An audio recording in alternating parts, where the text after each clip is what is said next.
Hello everybody, it's Matt with Copper L Coins, and we are on box number 3.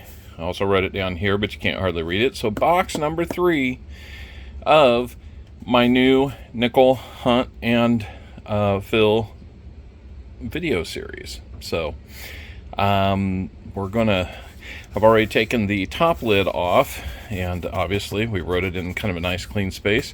Let's go ahead and open it, see what we've got. We're still waiting on books to come in so we can start filling those from the first 2 videos of this series, and it looks like, yeah, we've got some good mixture there of old and new. Kind of looks like an older one right there on the end. So, you know what? We got 50 rolls. Let's get after it, and let's start finding some stuff to put in the book. Maybe we'll get lucky. Well, it is not going to take long to find our first find, and it's from the 40s. Got this nice 1948, and it's a filly.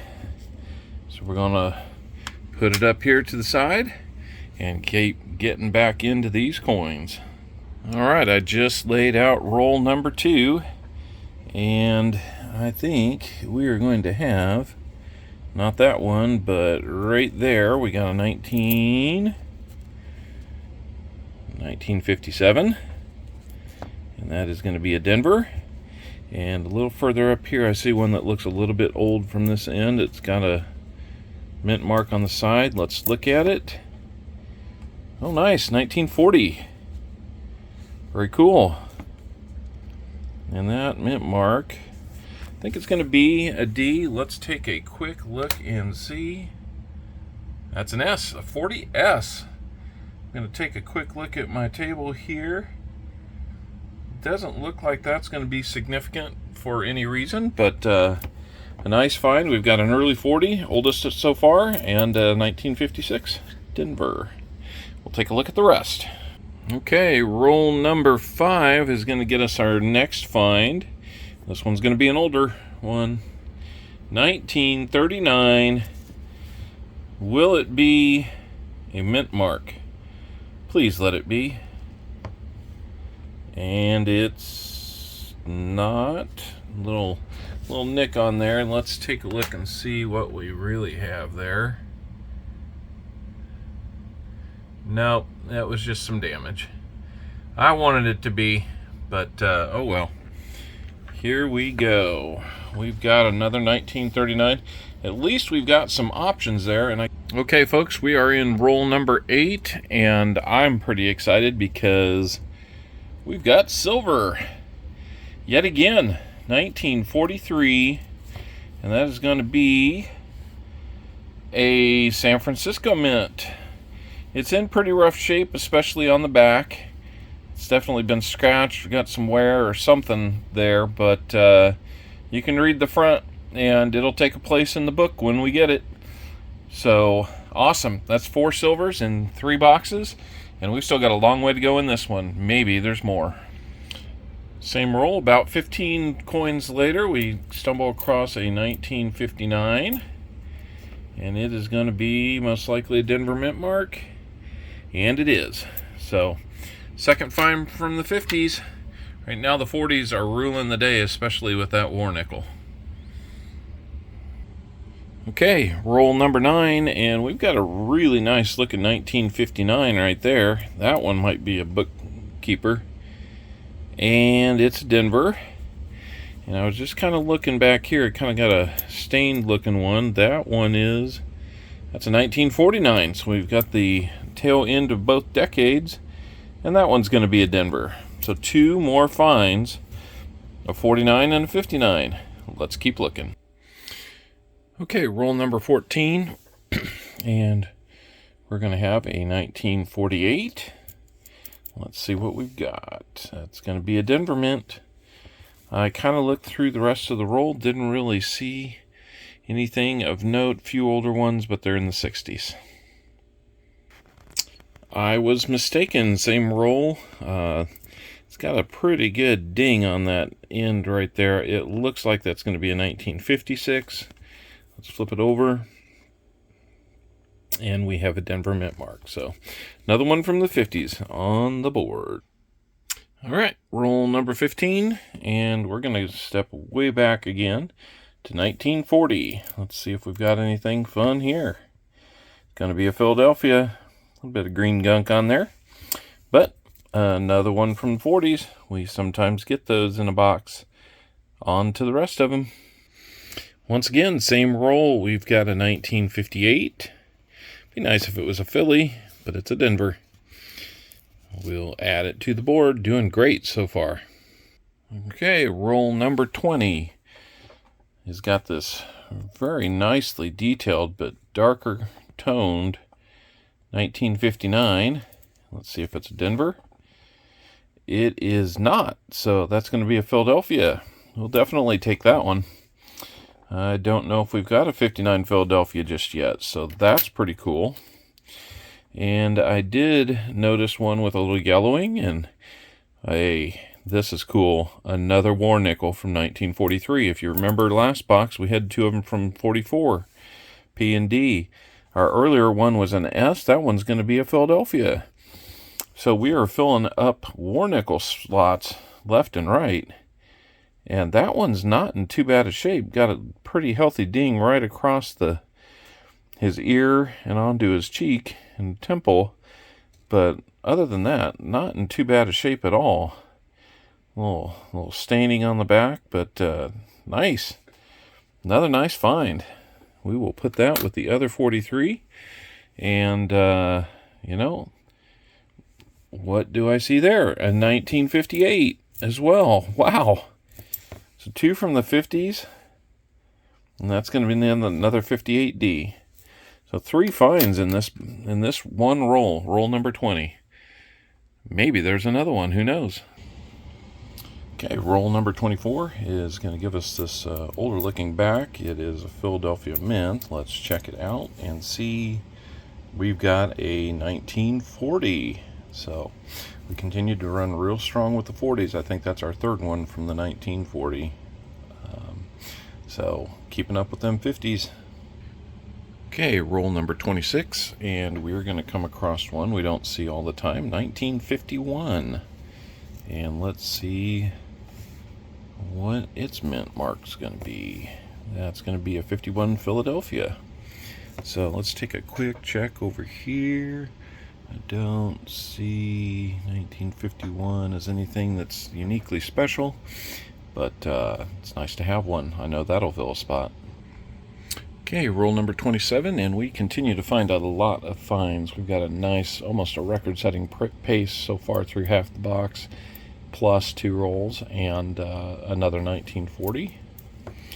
Let's see what we got. We got a mint mark? Yes, we do. That one is going to be from Denver. I think we've got all three, Philly, Denver, and San Francisco now in the 1940. That's pretty cool.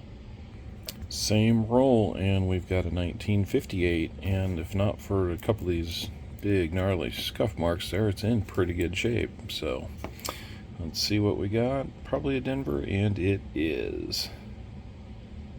Roll number 28, and it's going to be shocking, but yeah, another 1940 from Philadelphia, I believe. That was a guess, and we guessed right. Most of them are. So anyhow, another one from the 40s, literally from 1940. Let's see what we got the rest of the way, and nothing to get too excited about. So all right, let's keep moving. Okay, it's been a few rolls. Roll number 33, we're gonna find this 1941 looking upside down at us. Let's see it right side up. All right, nice one, and let's flip it over. And we've got a 41 Philadelphia. No surprise there. All right, another one for the 40s. Roll number 35, and we are going to have a 1959. I'd bet money that it's going to be a Denver, and it is. Roll number 36, and we're going to have another one in the 50s. This 1958. And that is going to be a Denver mint mark. So we're finding a lot of 50s. I think they might win the totals in this hunt, but we're finding a lot of nice finds, so good thing.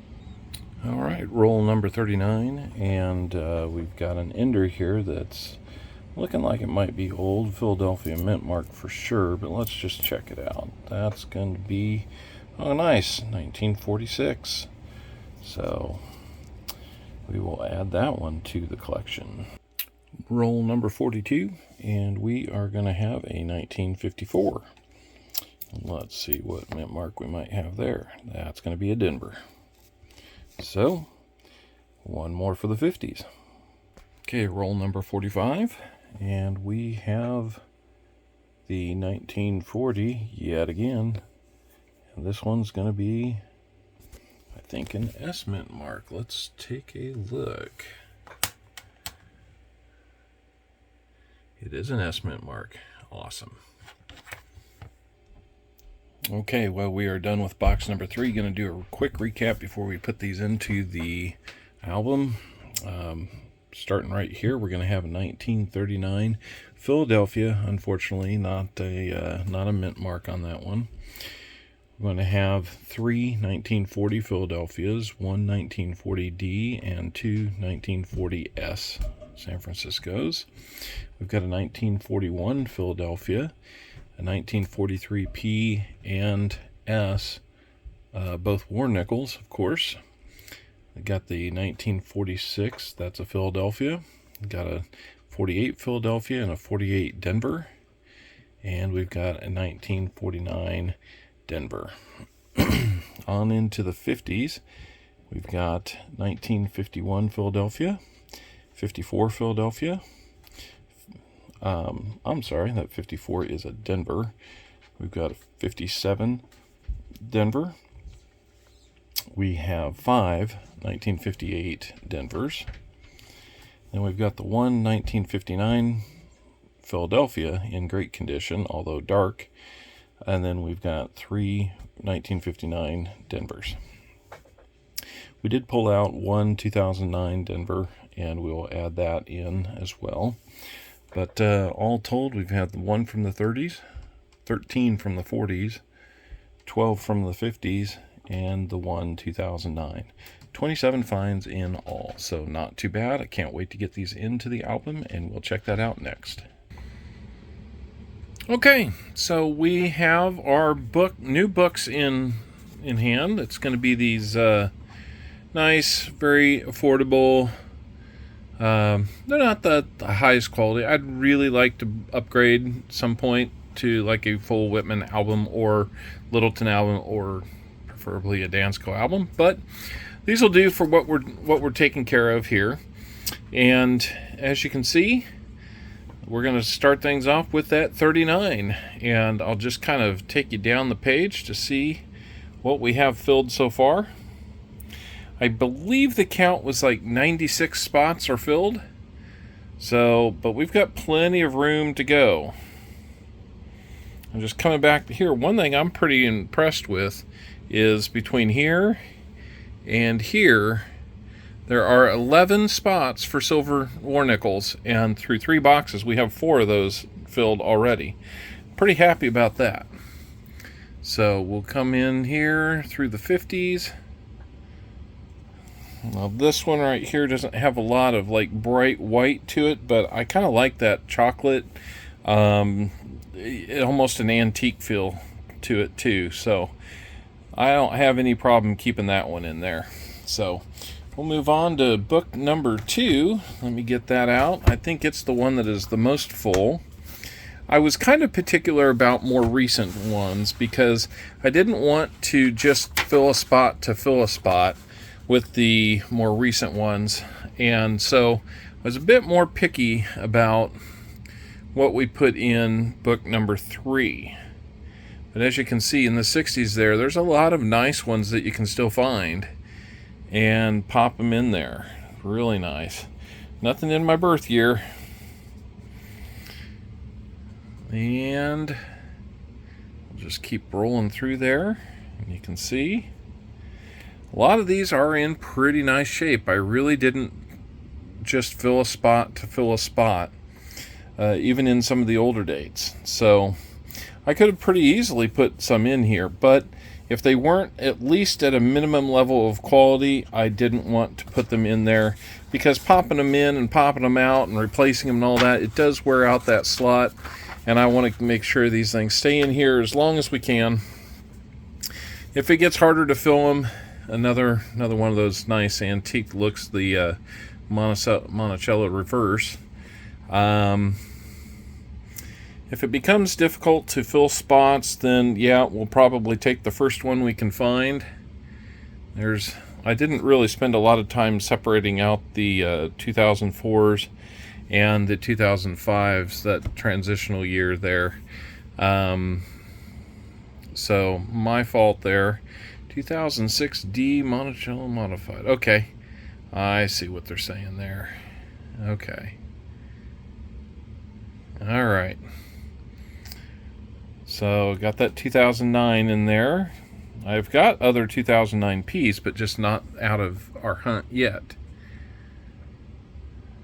2020W is always a difficult one. I've still never found one in circulation. I may just have to go buy that one. But we're not going to worry about that one. But that's kind of the look at the folder so far. Lots of room to add to it, but we're off to a great start, and I can't wait to continue this effort. Box number 4 is in hand, and we'll get into that as soon as we can.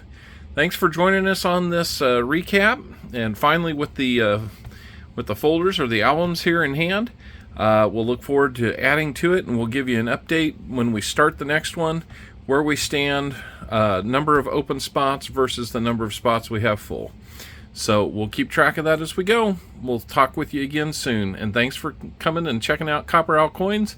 If you haven't had a chance to subscribe yet, please go do that. Watch a short video. Only takes a few seconds for that for the algorithms to catch on that you've subscribed and you're interested in the content.